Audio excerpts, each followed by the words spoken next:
বাংলাদেশ ইউকের যে সম্পর্ক সেটা একটা গভীর অনেক দীর্ঘদিনের সম্পর্ক।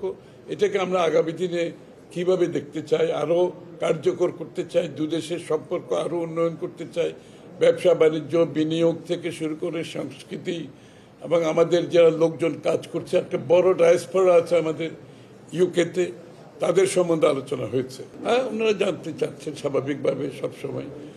ভারপ্রাপ্ত চেয়ারম্যান দেশে আসবে কবে এটা ওনারা জানতে চেয়েছেন এবং এই ব্যাপারে আলোচনা হয়েছে এবং স্বাভাবিকভাবে উনি ওনার দেশে আসার বিষয়টা তো সবসময় আলোচনার মধ্যে আছে। তবে এই বিষয়ে আলোচনার খুব বেশি কিছু নাই, কারণ বাংলাদেশে উনি কবে আসবেন এটা ওনার সিদ্ধান্ত এবং উনি সঠিক সময়ে খুব কম সময়ের মধ্যে দেশে ফিরবেন, এটা পরিষ্কার। দিনক্ষণ ওনার পক্ষ থেকে ওনার বলা হবে, বাট খুব এই সময়টা খুব বেশি দূরে নয়, অতটুকু বলা যাবে।